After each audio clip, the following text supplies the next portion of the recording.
What's your emergency? I heard screaming, and then it just stopped. I ran over, the front door was wide open. There's blood everywhere. I think, oh God, I think it attacked her.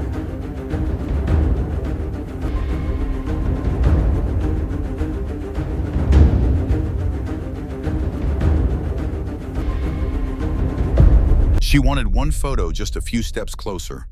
One perfect shot with a Jaguar. Seconds later, the quiet at Wildlife World Zoo in Arizona shattered into screams.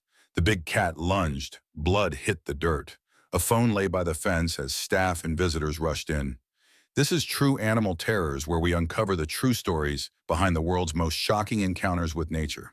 Watch to the end, then share this video, because what happened here is a warning everyone needs to see. The desert sun over Litchfield Park glared bright enough to make the air shimmer above the pavement. It was March 10th, 2018, a Saturday afternoon warm enough to draw crowds to Wildlife World Zoo, an aquarium just west of Phoenix.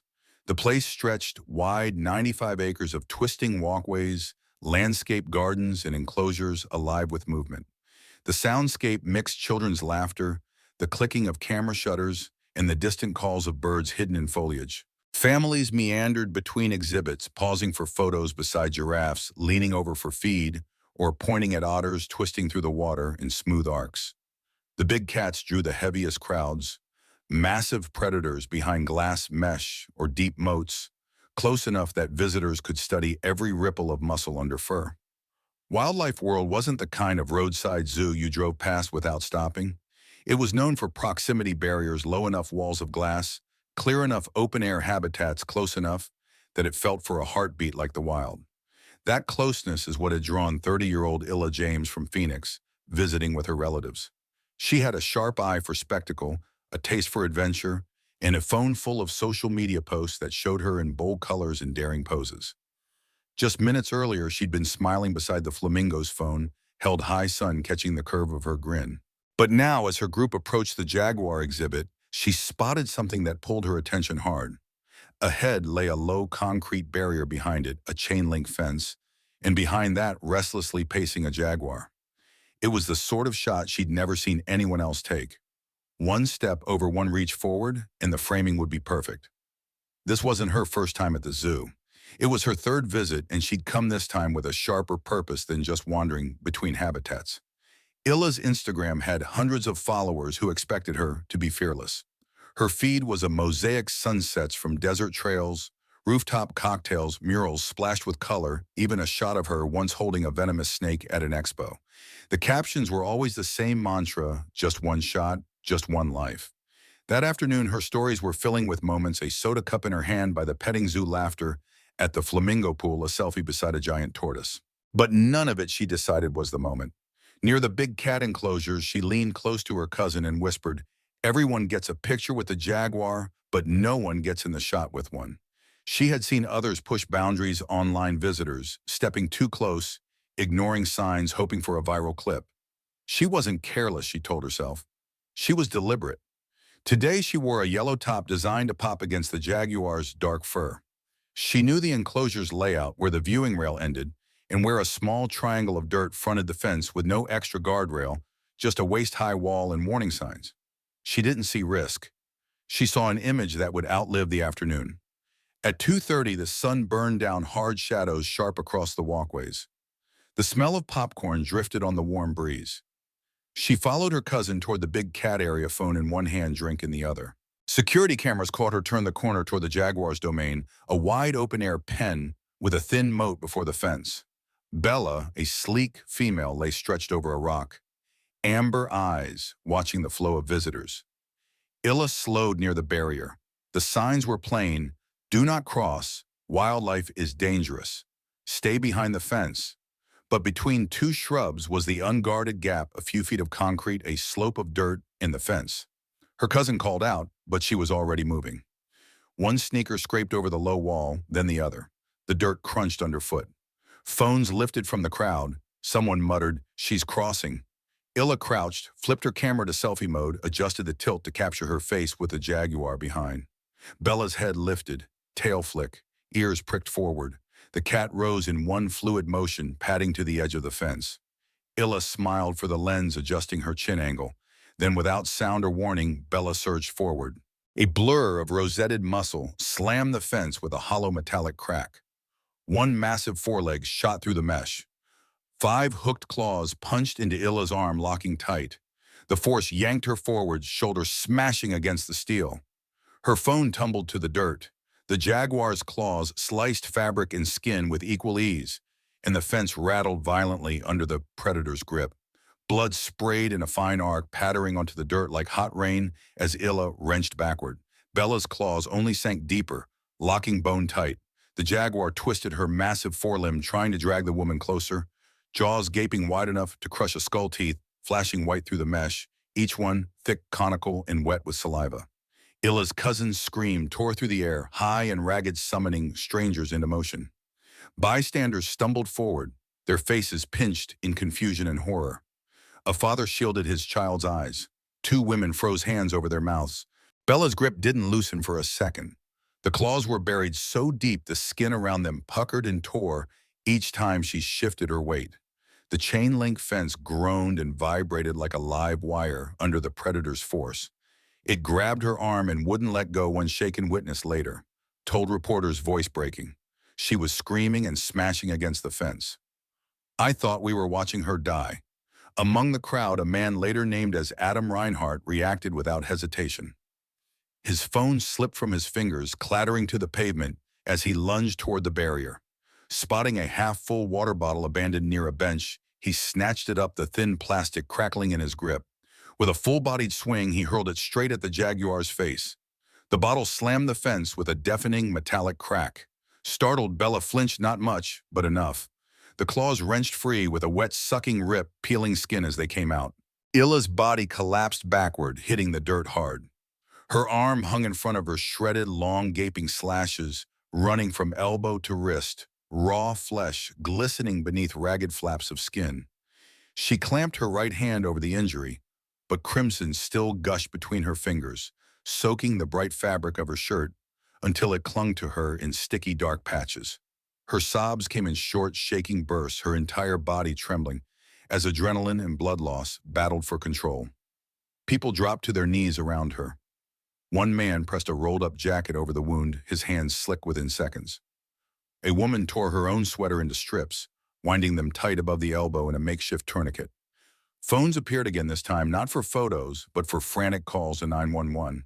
Within minutes, uniformed zoo staff burst into the area, ordering the crowd back, their voices sharp and urgent. Visitors were herded toward the main walkway, but many glanced over their shoulders, unable to look away. The moment had already done its damage. Illa lay on the ground, broken, bloody, glassy-eyed, her arm leaking life into the dust. A photograph that never even existed had nearly cost her everything.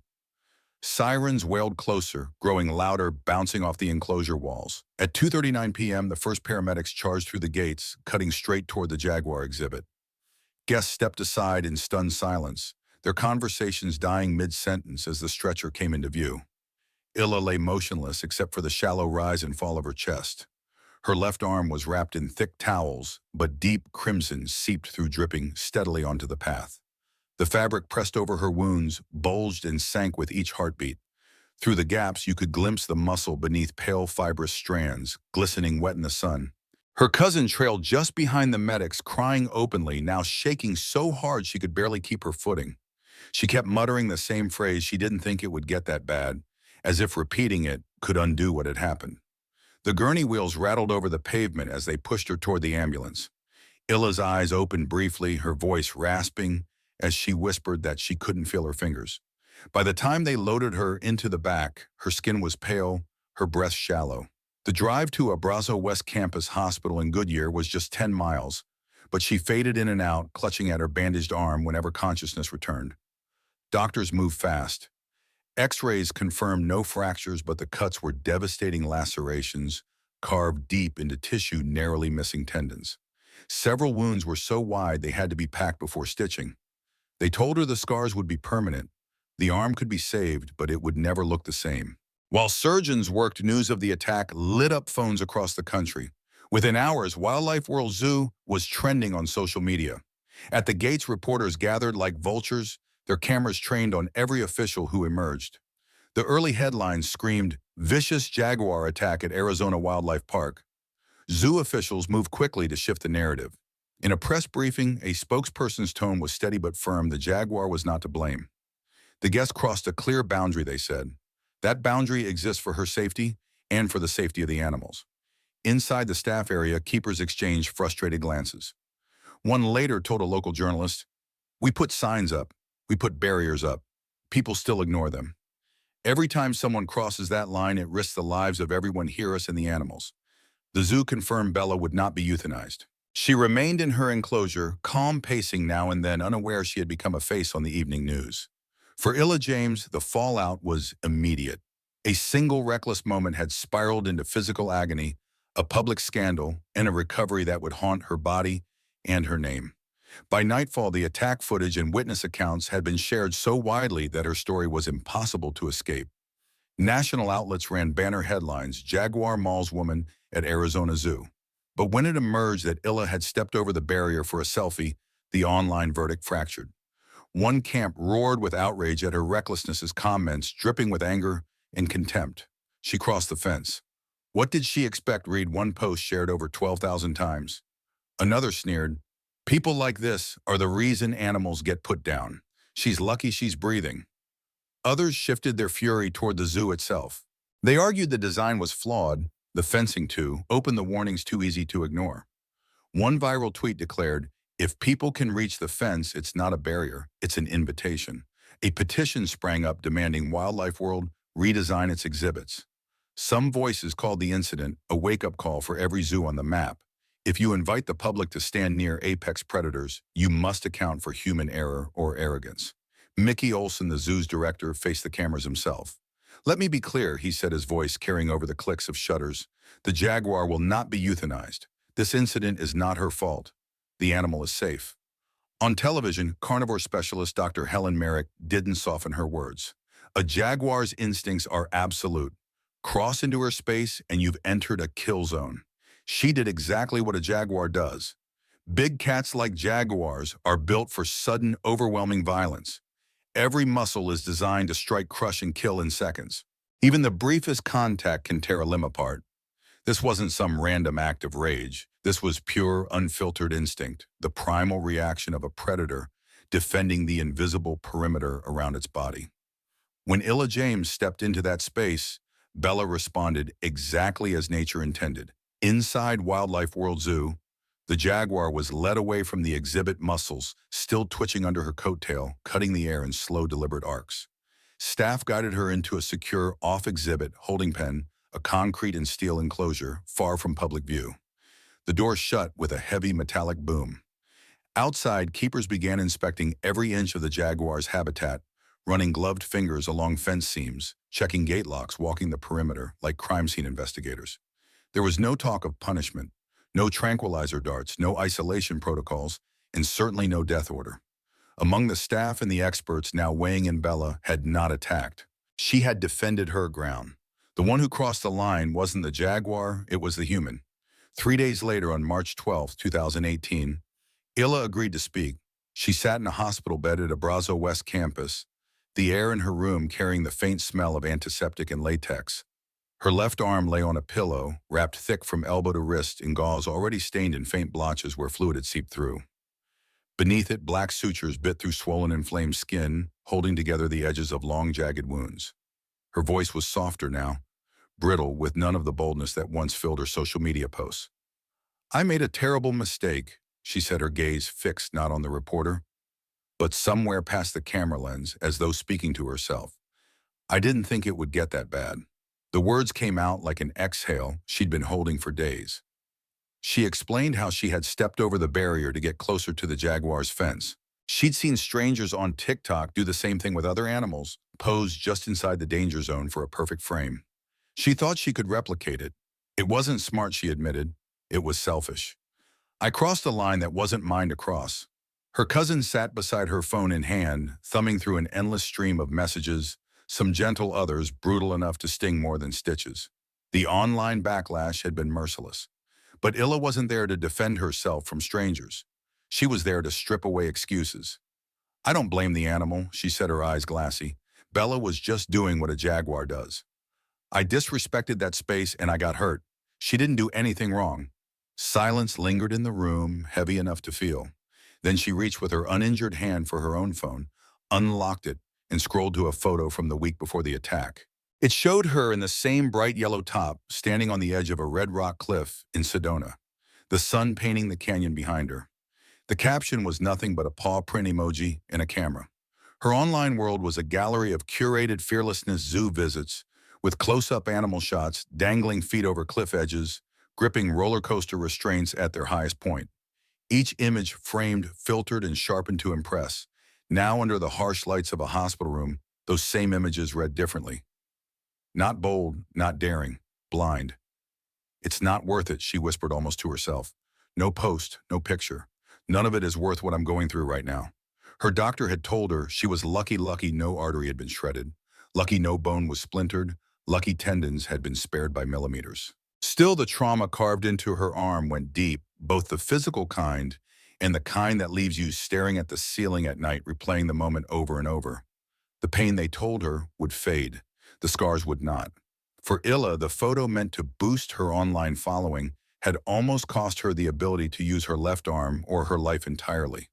All she could hope now was that someone else might learn from what she couldn't undo. Her story wasn't rare. It was just one thread in a growing dangerous pattern, the pursuit of a perfect shot overpowering common sense and basic survival instincts. In May 2017, across the ocean in South Africa's Gordon province, a man named Mike Hodges entered the enclosure of a full-grown lion at the Markelly Predator Center. He'd raised the animal from a cub and believed they shared an unshakable bond. But when he positioned himself for a selfie, the lion lunged, jaws clamping around his shoulder. The only thing that saved him was the intervention of multiple handlers. He staggered away, bleeding shirt ripped to ribbons, disbelief etched into his face. A year earlier in July 2016, tragedy struck the bedaling wildlife world in China. A woman ignored the rules, stepped out of her vehicle in the tiger safari area, and tried to swap seats with her husband. Surveillance footage caught the instant a Siberian tiger pounced, dragging her away in a blur of fur and claws. Her mother ran to help and was mauled to death before staff could fire warning shots.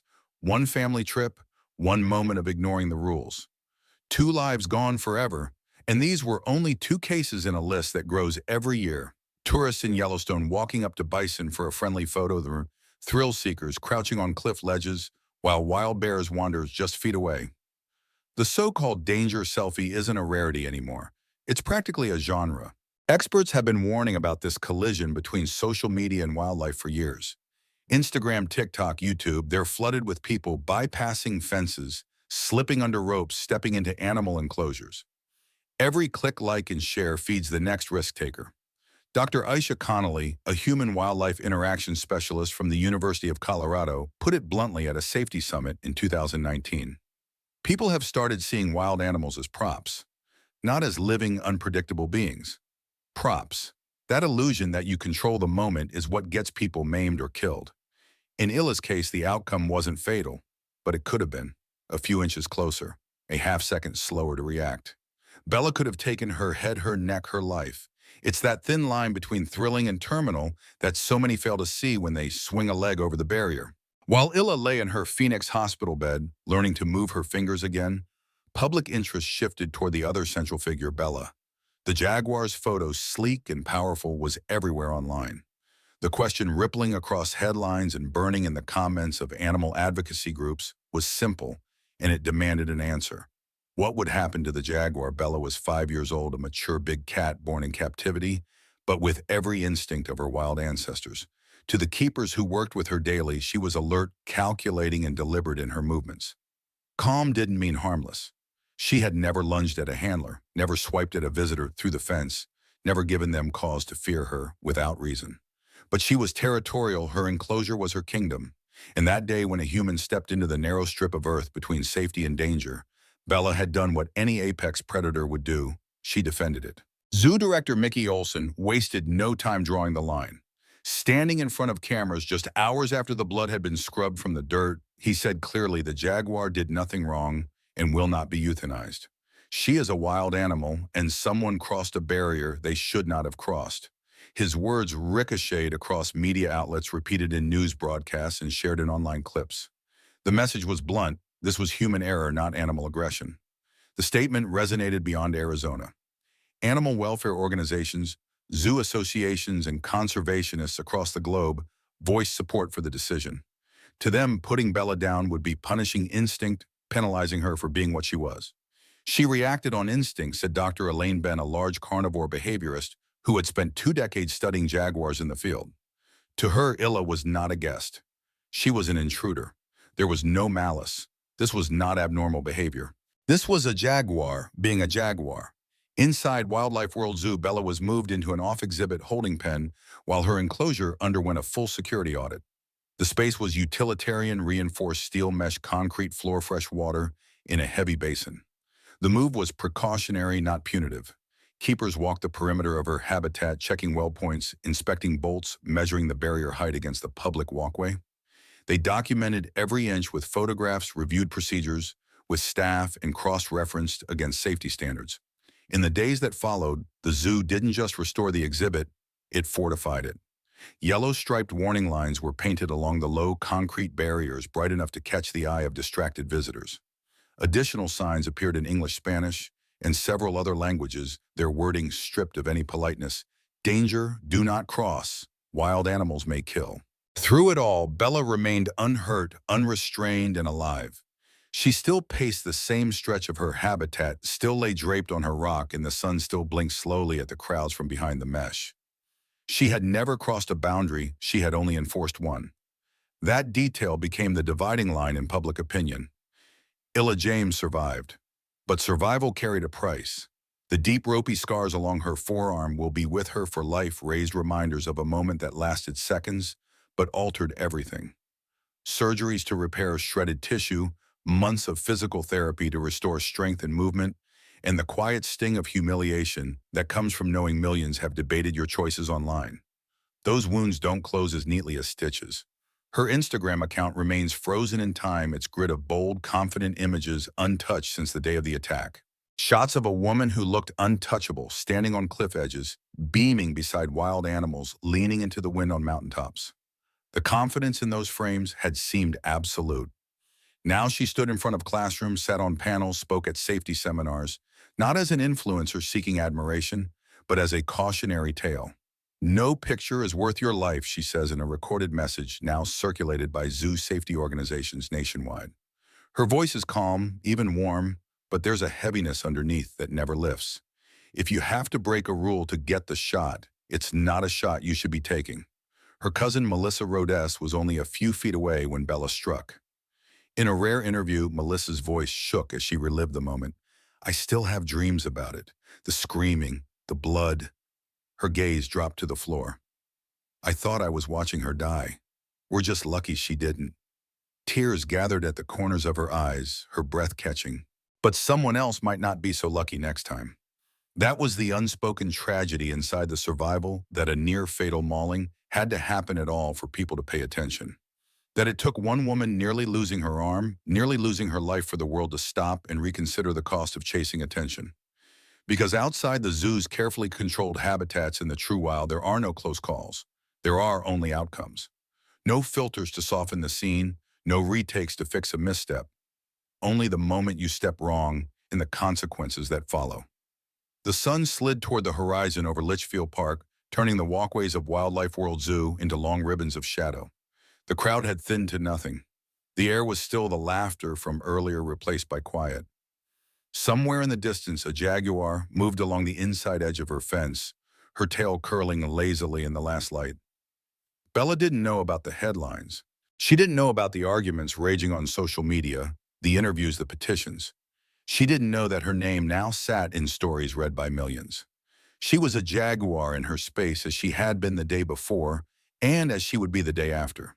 The truth was simple, and for many sobering: the wild is not a stage set for human adventure. It is not a backdrop for photographs or a prop for our bravado.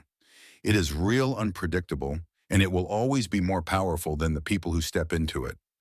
One moment of ego, one step over the line, can leave you with a lifetime of regret if you're fortunate enough to live through it. Illa James did. Others haven't. And unless we take these warnings seriously, unless we start treating barriers and signs as lifelines instead of suggestions, someone else will pay the price. The signs are there. The barriers are built. They only work if we respect them. Always respect wildlife. Never cross barriers. One photograph is never worth your life. In the months since the attack, zoo staff have stopped 3 separate incidents of visitors leaning over or stepping onto the low barrier near the Jaguar enclosure. Each attempt a little further, a little riskier. In one, security footage caught a man stretching his phone so close to the mesh that Bella's paw swiped the air just inches from his hand, a silent warning. For the keepers, the message is clear. The wild doesn't forget its boundaries even when we do. If you think you could step closer for that perfect shot and walk away unscathed, think again. In the kingdom of claws and teeth, one wrong move can turn curiosity into carnage in seconds. Subscribe and stay with us, because next we'll take you deep inside the surge of predator encounters in places once considered safe. You won't believe what's waiting just beyond the fence.